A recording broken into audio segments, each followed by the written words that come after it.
কি বন্ধুরা কেমন আছেন? শীতকালের প্রিয় সবজি আমার হচ্ছে পেঁয়াজকালি দিয়ে যে কোনো ছোট মাছ চচ্চড়ি খেতে আমার ভীষণ ভালো লাগে। তো আজকে দেখে নিন আমি পেঁয়াজকালি চচ্চড়িটা ছোট মাছ দিয়ে কিভাবে করলাম। নমস্কার বন্ধুরা, শাশ্বতী রান্নাঘরে আপনাদের সবাইকে স্বাগত।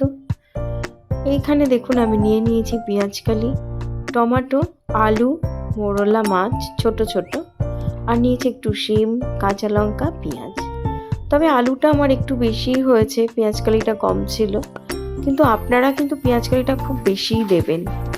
প্রথমে আমি গ্যাসে একটা কড়া বসিয়ে দিয়েছি, একটু তেল দিয়ে দিয়েছি, আর এইদিকে দেখুন আমি আলু, পেঁয়াজকালি, টমেটো, মোরলা মাছ, একটু হলুদ গুঁড়ো, নুন, জিরে, ধনে গুঁড়ো, লঙ্কা গুঁড়ো আর পরিমাণ মতন সর্ষের তেল, তারপরে পেঁয়াজ, শিম, কাঁচা লঙ্কা সবই দিয়ে দিলাম। অল্প করে একটু হাফ চামচের মতন আদা রসুন বাটা আর হাত ঘুরিয়ে জল, ব্যাস পুরোটাই আমি মেখে নিলাম। কড়াই দিয়ে দিলাম একটু জিরে ফোড়ন, মানে হাফ চামচের মতন জিরে ফোড়ন দিলাম।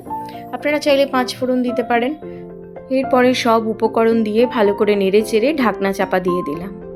আস্তে আস্তে হলো খানিকক্ষণ, তারপরে দেখুন ঢাকনাটা আমি খুলে নিয়েছি, দেখুন কতটা নরম হয়ে গেছে, জলও বেরিয়ে এসেছে, আর একটু মাখা মাখা হলেই হয়ে যাবে। আমি ধনেপাতা কুচিটা দিয়ে দিলাম, দিয়ে আবারও নাড়াচাড়া করে নিয়ে আবারও একটা ঢাকনা দিয়ে আমি একটু চাপা দিয়ে রাখবো।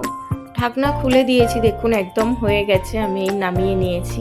সেদিন আমাদের হয়েছে সাদা ভাত, এরকম ফুলের মতন ডিম ভাজা, এটা আমি 2টো ডিম ভেজেছি, মুসুর ডাল, আলু ভাতে, পেঁয়াজ, শুকনো লঙ্কা দিয়ে মাখা।